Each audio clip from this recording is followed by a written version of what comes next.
السلام علیکم ورحمۃ اللہ وبرکاتہ جی۔ وعلیکم السلام ورحمۃ اللہ وبرکاتہ۔ میں محمد ادریس سعودی عرب سے بات کر رہا ہوں۔ میں صرف یہ پوچھنا تھا کہ کیا کسی مسجد میں یا حرم شریف میں، مسجد نبوی شریف میں کسی کے ایصال ثواب کے لیے قرآن پاک رکھے جا سکتے ہیں؟ اور دوسرا یہ ہے کہ کسی زندہ آدمی کے لیے ایسا ہی عمل کیا جا سکتا ہے برائے ایصال ثواب کے لیے؟ جی انشاءاللہ عرض کرتے ہیں۔ ایصال ثواب یہ قرآن و احادیث سے اس کا ثبوت، علماء نے باقاعدہ اس میں مدلل مفصل کتابیں بھی تصنیف فرمائی ہیں۔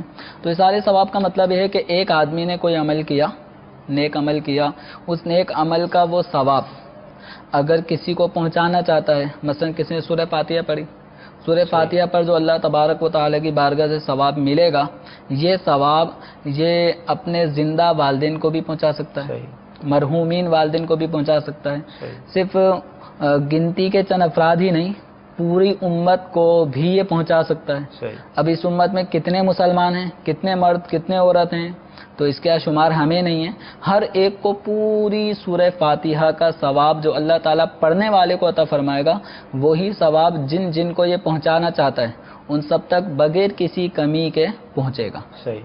تو ایصال ثواب ایک بہت بہترین عمل ہے، اس میں کوئی خرچ نہیں ہے، صرف اللہ تعالیٰ کی بارگاہ میں یہ بندے کا دعا کرنا ہے، عرض کرنا ہے کہ یا اللہ اس نیک عمل کا ثواب جو تو اپنے کرم سے دے گا ان افراد تک پہنچا دے۔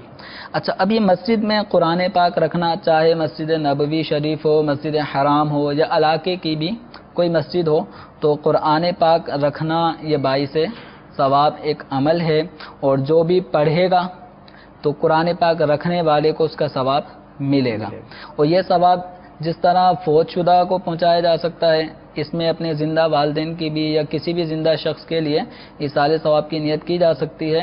لیکن اس میں یہ عرض کرتا چلوں کہ بسا اوقات جب کسی کا عام طور پہ کچھ ہی دن قبل انتقال ہوا ہوتا ہے، تو اب 10ویں یا 40ویں یا کسی موقع پر پھر یا برسی آ گئی، تو ایسے موقع پہ قرآن پاک بہت زیادہ مسجد کی الماری میں نئے نئے قرآن پاک نظر آ رہے ہوتے ہیں۔ رمضان شریف کے مہینے میں، رمضان شریف میں بھی ایسا ہی ہوتا ہے کہ بے شمار قرآن پاک نئے نئے آ جاتے ہیں۔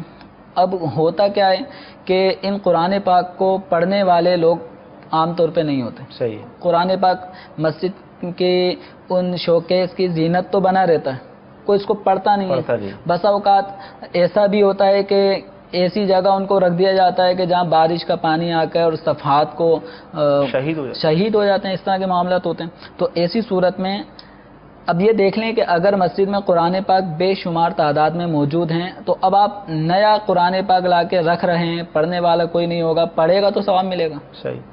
تو ایسی صورت میں کوئی اور اس کا نعم البدل، کوئی ایسی چیز جو مسجد کے ضرورت کی ہے وہ دے دیں۔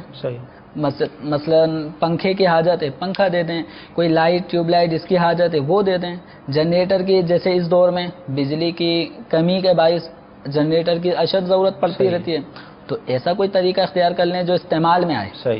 تو قرآن پاک بھی دینا جائز ہے، باعث ثواب کام ہے، لیکن بس اوقات یہ قرآن پاک شہید ہو جاتے ہیں اور یہ بغیر پڑھے ہی شہید ہو جاتے ہیں، تو ایسا نہ ہو۔ صلو علی الحبیب صلی اللہ تعالی علی محمد۔ مجھے اپنی اور ساری دنیا کے لوگوں کی اصلاح کی کوشش کرنی ہے۔